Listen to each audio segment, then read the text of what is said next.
ሰላም ጤና ይስጥልን የጣና ቲቪ ተከታታይ ቤተሰቦቻችን እነሆ የሰዓቱን የጣቢያችን ዜና መረጃና ዜና ትንታኔዎቻችን ይዘንላችሁ ቀርበናል። አክብሮታዊ ግብዣችንን ያስቀደምን በቅድሚያም አበይቶችን አቀርብላችኋል።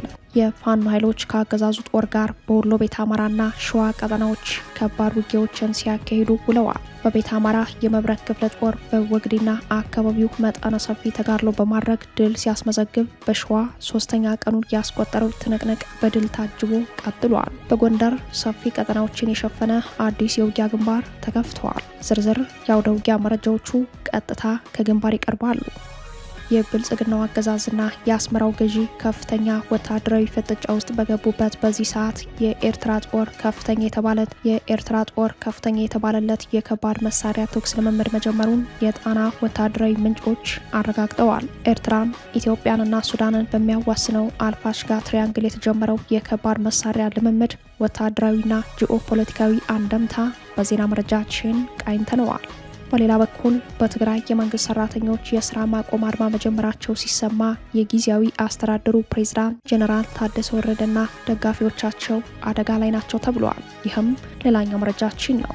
የብልጽግናው አለቃ አብይ አህመድ ወደ ተባበሩት አረብ ኤምሬቶች ያደረጉት ጉዞ የስልጣን ህልውና ጉዞ እንደሆነ የሚያስረዱ ተንታኞች በጠቅላይ ሚኒስትር አብይ አህመድና የተባበሩት አረብ ኤምሬትስ መካከል ያለው ግንኙነት በኢትዮጵያ የወደፊት እጣ ፈንታ ላይ ከፍተኛ ተጽዕኖ እንዳለው ያስረዳሉ።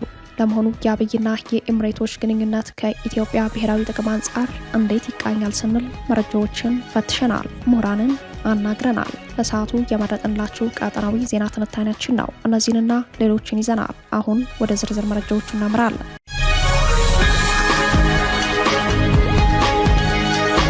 የፋኖ ኃይሎች ከአገዛዙ ጦር ጋር በወሎ ቤተ አማራና ሸዋ ቀጠናዎች ከባድ ውጊያዎችን ሲያካሂዱ ውለዋል። በቤተ አማራ የመብረቅ ክፍለ ጦር በወግዲና አካባቢው መጠነ ሰፊ ተጋድሎ በማድረግ ድል ሲያስመዘግብ፣ በሸዋ ሶስተኛ ቀኑን ያስቆጠረው ትንቅንቅ በድል ታጅቦ ቀጥሏል። ሶስተኛ ቀኑን ባስቆጠረው ተጋድሎ አፋብን ሸዋ ጠቅላይ ግዛት እዝ መሐመድ ቢሆነኝ ኮር ጣይቱ ክፍለ ጦር በአካባቢው የአባት አርበኞች የፋኖ ጦር ጋር በመናበብ መነሻውን ከአንኮበር አድርጎ ወደ ደረፎ ተንቀሳቅሶ በነበረው አገዛዙ ኃይል ላይ ከበባ በመፈጸም ወደ ኋላ ወደፊትም እንዳይል ቀለበት ውስጥ በማስገባት ማጥቃቱን ገልጸዋል። በቀጠለው ተጋድሎ በዛሬው ቀን መነሻውን ከአንኮበር ያደረገ ሁለት አይሱዚ የሚሊሻ ኃይል ወደ ደረፎ ሲገሰግስ ቀድሞ መረጃ የደረሳቸው ጣይቱ ክፍለ ጦር ሶስተኛ ሻለቃ ቃኞች ቁንዲ የተባለ ቦታ ላይ በጣሉት ደፈጣ በሁለት ተሽከርካሪ የተጫነው የሚሊሻ ኃይል በመኪና ላይ ያለ ጥቃት ተከፍቶበት ከፍተኛ ኪሳራ ደርሶበታል ሲል ያስታወቀው አፋብን ሸዋ ጠቅላይ ግዛት እዝ መሐመድ ቢሆነኝ ኮር ነው።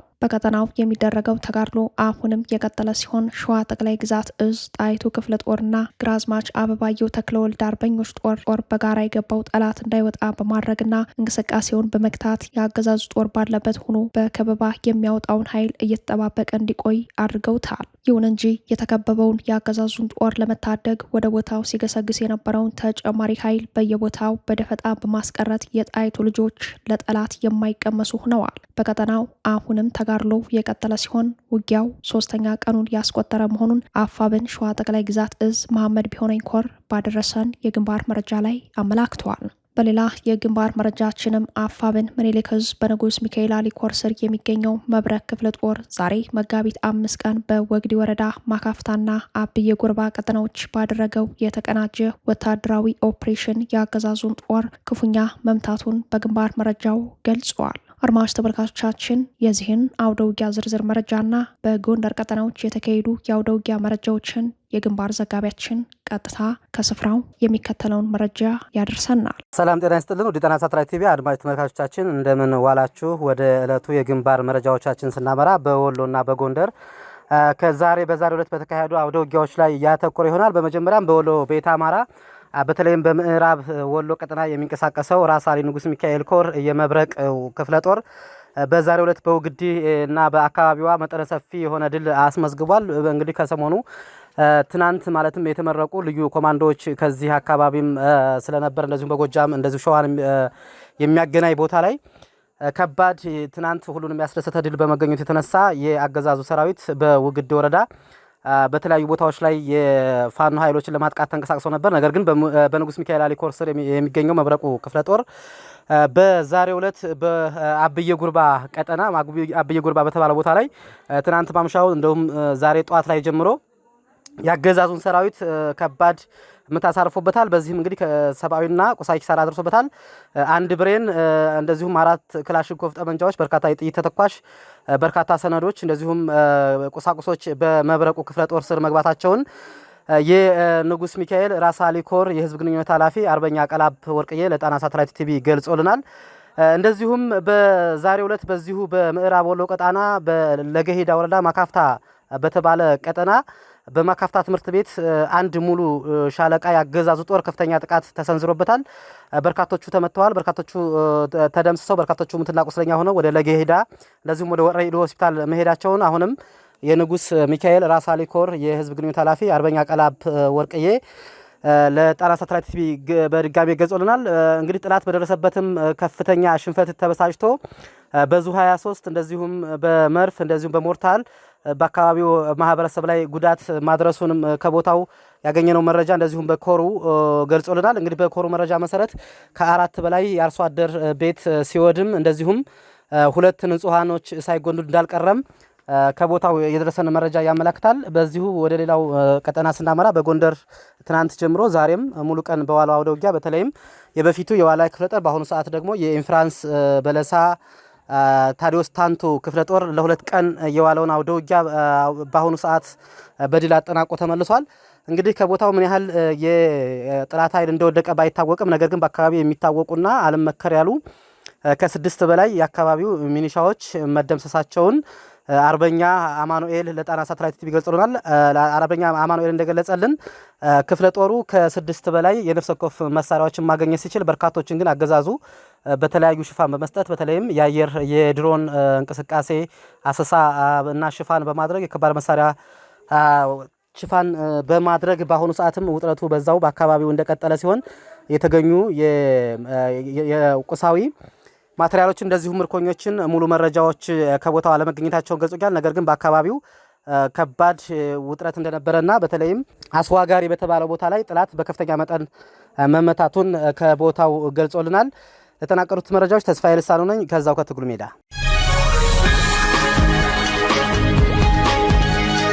የኤርትራ ጦር ከፍተኛ የከባድ መሳሪያ ተኩስ ልምምድ ላይ መሆኑ ተሰማ።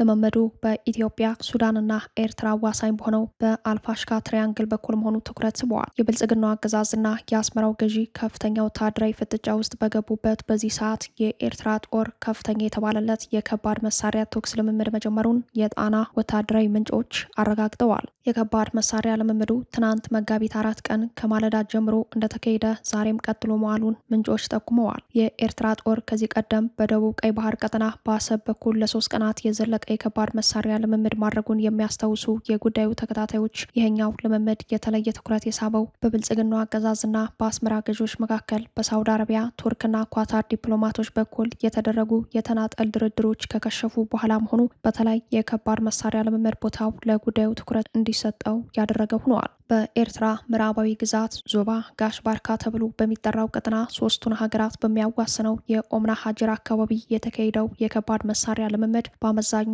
የረጅም ርቀት መድፍና የቢኤም እንደሆነ የጠቆሙት ምንጮች ወታደራዊ ልምምዱ በብልጽግና ጄኔራሎች ዘንድ በስጋት የታየ መሆኑን ገልጸዋል። ኢንተርናሽናል ክራይሲስ ግሩፕን ጨምሮ በርካታ ዓለም አቀፍ ተቋማትና ሚዲያዎች በኢትዮጵያ ኤርትራ መካከል ያለው ወታደራዊ ፍጥጫ በማንኛውም ሰዓትና ሁኔታ ወደ ግጭት ሊያመራ እንደሚችል የስጋት ትንተናቸውን በስፋት ማቅረባቸው ይታወሳል። በአዲስ አበባ ከአስመራና መቀሌ መካከል የእርስ በርስ አለመተማመን መኖሩን አንዱ ሌላኛውን ለማጥፋት ይሰራል የሚለው ድምዳሜ ዓለም አቀፍ ማህበረሰብ የጋራ ግንዛቤ የያዘበት ጉዳይ ሆኗል። የኤርትራ ጦር በምዕራብ ግንባር አዲስ ጸጸር፣ በምስራቅ አፋር እንዲሁም እንደ ሁኔታው መካከለኛው ትግራይ በተለይም ፊናርዋና ማይጨው በኩል እንዲገባ በህወሓት ኃይሎች በኩል የጦር ስትራቴጂክ እቅድ እንዳለ ከዚህ ቀደም መዘገባችን ይታወሳል። በጉዳዩ ላይ የወጡ ተጨማሪ ወታደራዊ መረጃዎች እንደሚያሳዩት የብልጽግና ሰራዊት በ6 ዋና ዋና ግንባሮች ጦሩን አደራጅቷል። ከ6ቱ ግንባሮች ውስጥ 4ቱ በአማራ ግዛቶች እንደሚገኙ ተጠቁመዋል። አንደኛው ግንባር በወሎ ቤት አማራ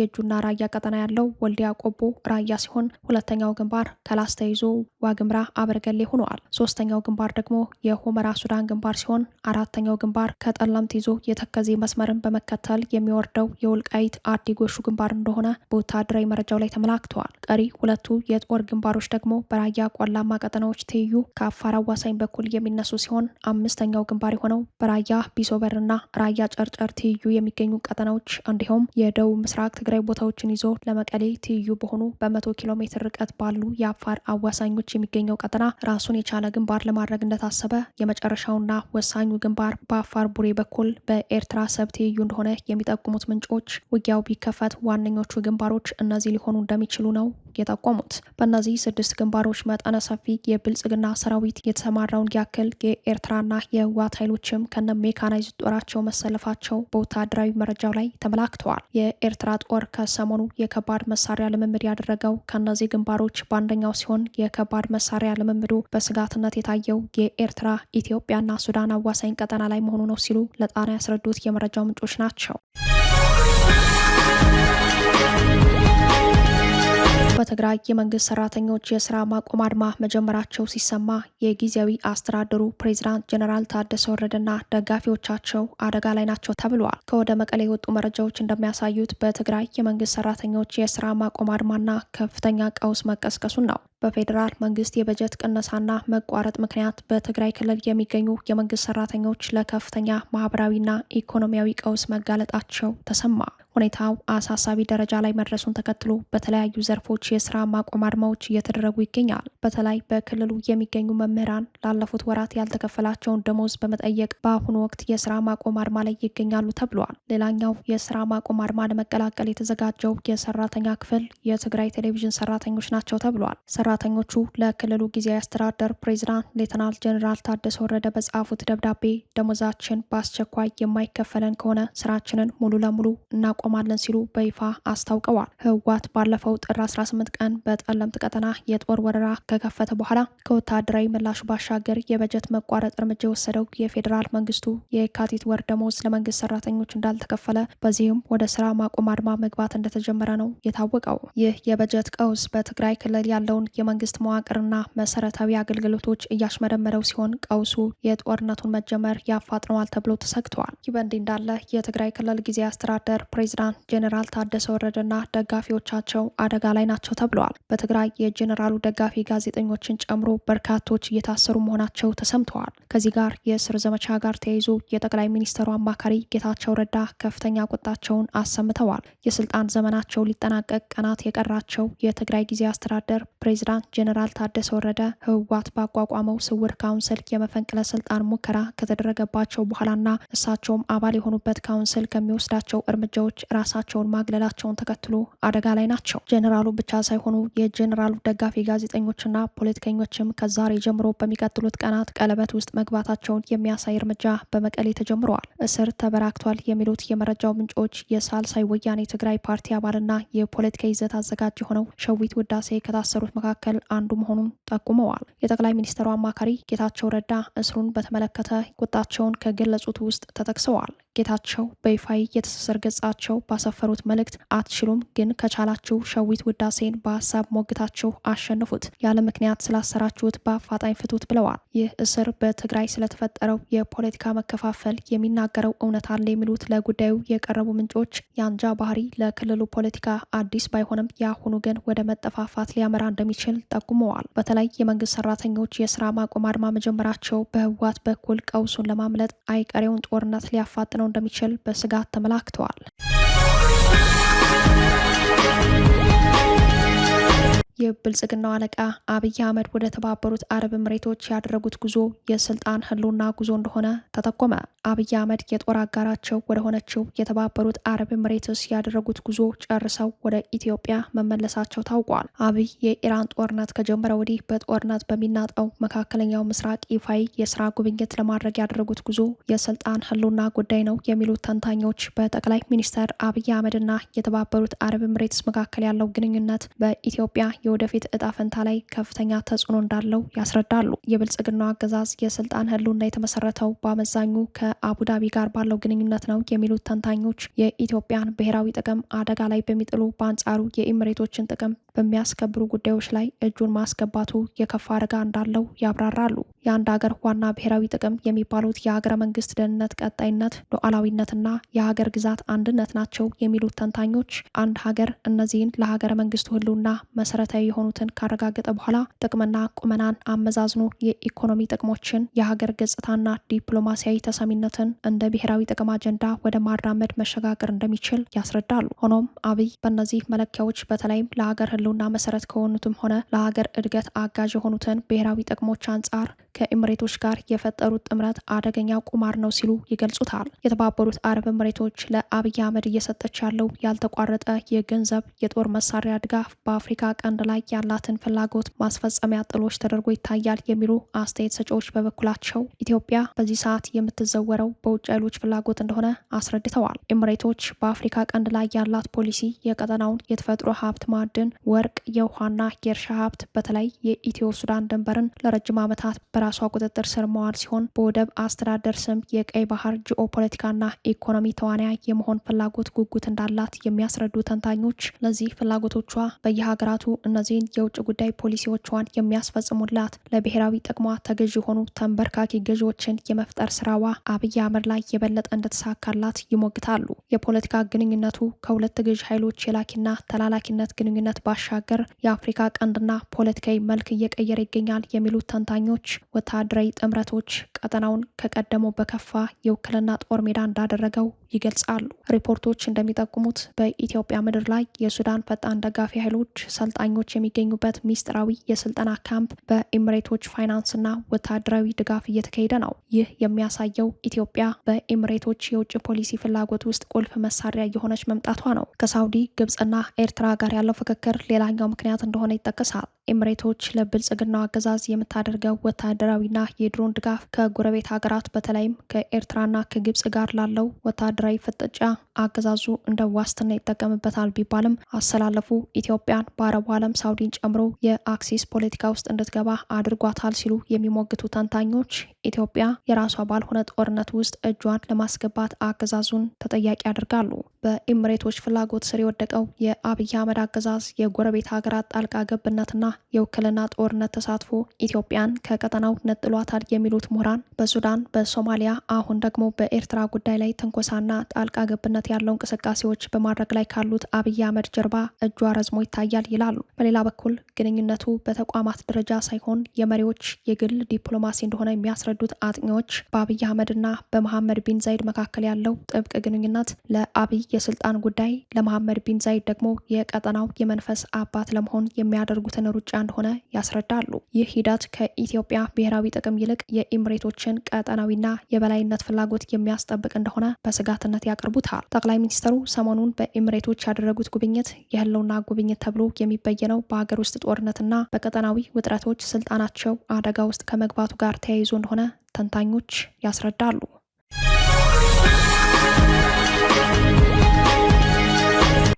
በመጨረሻም የኮሪያ ልሳነ ምድር ውጥረት እንደገና አገርሽቷል። የኢራን ወዳጅ የሆነችው ሰሜን ኮሪያ የአጭር ርቀት ባላስቲክ ሚሳይሎችን ተኩሳለች። የአሜሪካ አጋር የሆነችው ደቡብ ኮሪያ ከፍተኛ ድንጋጤ ታይቶባታል። የሰሜን ኮሪያ መንግስት ዛሬ ቅዳሜ መጋቢት 5 ቀን በርካታ ባላስቲክ ሚሳይሎችን ወደ ምስራቃዊ ባህር መተኮሷን የደቡብ ኮሪያ ጦር አስታውቋል። የዩንሃፕ የዜና ወኪል የደቡብ ኮሪያ ወታደራዊ ምንጮችን ጠቅሶ እንደዘገበው ሚሳይሎች ወደ 350 ኪሎ ሜትር ያክል ርቀት ተጉዘው በባህር ላይ አርፈዋል። ሚሳይሎቹ የተተኮሱት በዋና ከተማዋ ፒዮንግያንግ አቅራብ ከሚገኘው የሱናን አካባቢ ሲሆን እያንዳንዳቸው 350 ኪሎ ሜትር ያክል ተጉዘዋል። የደቡብ ኮሪያ ጥምር የጦር አዛዦች እንደገለጹት ሰሜን ኮሪያ በአንድ ጊዜ ወደ 10 የሚጠጉ ሚሳይሎችን በመተኮስ ወታደራዊ ጡንቻዋን ለማሳየት ሞክራለች። የጃፓን መንግስት በጉዳዩ ላይ አስቸኳይ ማስጠንቀቂያ ያወጣ ሲሆን ሚሳይሎቹ በጃፓን ልዩ የኢኮኖሚ ቀጠና ውጭ ማረፋቸውን ገልጸዋል። ይህ ሙከራ የተደረገው አሜሪካና ደቡብ ኮሪያ ፍሪደም ሺልድ የተሰኘውን ዓመታዊ መጠነ ሰፊ የጋራ ወታደራዊ ልምምድ በማድረግ ላይ ባሉበት ወቅት ነው። ሰሜን ኮሪያ የአሜሪካና የደቡብ ኮሪያ ወታደራዊ ልምምድ ለወረራ የሚደረግ ዝግጅት ነው በማለት ስትቃወም ቆይታለች። በቅርቡ አስከፊ መዘዝ ይከተላል ስትል ማስጠንቀቂያ መስጠቷ ይታወሳል። የዛሬው የሚሳኤል ሙከራ ለዚህ ማስጠንቀቂያ ተግባራዊ ምላሽ እንደሆነ ባለሙያዎች ይገምታሉ። በሌላ በኩል ፕሬዚዳንት ዶናልድ ትራምፕ ከሰሜን ኮሪያው መሪ ኪም ጆንግ ኡን ጋር ድርድር ለመጀመር ፍላጎት እንዳላቸው በገለጹ ማግስት ይህ ጥቃት መሰንዘሩ ሰሜን ኮሪያ በድርድር ጠረጴዛ ላይ የበላይነትን ለመያዝ የምታደርገው ስልት ሊሆን እንደሚችል ይገመታል። በአርባዎቹ መግቢያ ላይ የሚገኙት ጎልማሳው ኪም ጆንግ የኢራን እስራኤል አሜሪካ ጦርነት ከጀመረ ወዲህ የባህር ላይ ጉልበት የሚያሳይ ወታደራዊ የቴክኖሎጂ አቅማቸውን ሲለኩ ታይተዋል። ባለፈው ሳምንት ኪም ጆንግ ኡን በአዲሱ የጦር መርከብ ላይ የኒውክሌር አቅም ያላቸውን ሚሳኤሎች መሞከራቸው ይታወሳል። ዓለም በመካከለኛው ምስራቅ ጦርነት ላይ ትኩረት ባደረገችበት በዚህ ወቅት የሰሜን ኮሪያው መሪ ኪም ጆንግ ኡን ሀገራቸው አዲስ ባስገነባቸው ባለ 5000 ቶን ግዙፍ የጦር መርከብ ላይ በመገኘት ስትራቴጂካዊ የክሩዝ ሚሳኤል ሙከራ በበላይነት መምራታቸው የኮሪያ ልሳነ ምድርን ወደ ውጥረት እየወሰደው ነው ተብሏል። ሀገሪቱን በቅጡ የማያውቋት የወታደራዊ ጉዳይ ተንታኞች እንደሚሉት በሰሜን ኮሪያ መግለጫዎች ውስጥ ስትራቴጂካዊ የሚለው ቃል ጥቅም ላይ የሚውለው ሚሳኤሎቹ የኒውክሌር እርዳውታር የመሸከም አቅም እንዳላቸው ለማመልከት ነው። የባህር ኃይላችንን በኒውክሌር መሳሪያዎች የማስታጠቅ ስራው አጥጋቢ ሆኖ እየቀጠለ ነው ሲሉ ኪም ጆንግ በቅርቡ መናገራቸው ይታወሳል። ይህ ስኬት ላለፉት 50 ዓመታት ያልተገኘ የባህር ላይ ሉዓላዊነትን የሚያረጋግጥ መሆኑን መሪው በንግግራቸው አረጋግጠዋል። ሰሜን ኮሪያ የኒውክሌር ኃይልን ቅድሚያ የምትሰጠው ከአሜሪካ ከደቡብ ኮሪያ የሚሰነዘርባትን ተጽዕኖ ለመቋቋም መሆኑን በተደጋጋሚ ትገልጻለች። የኢራን ጦርነት ከጀመረ ወዲህ እስራኤልን ለማጥፋት አንድ ሚሳኤል በቂ ነው ሲሉ የተሰሙት ጎልማሳው መሪ ዓለም ወደ ታላቁ ጦርነት በገባችበት ምዕራፍ የሚያደርጓቸው ንግግሮችና ወታደራዊ እንቅስቃሴዎቻቸው በተለይ ስትራቴጂካዊ የክሩዝ ሚሳኤል ሙከራቸው ለዓለም ተጨማሪ ስጋት ሆነዋል።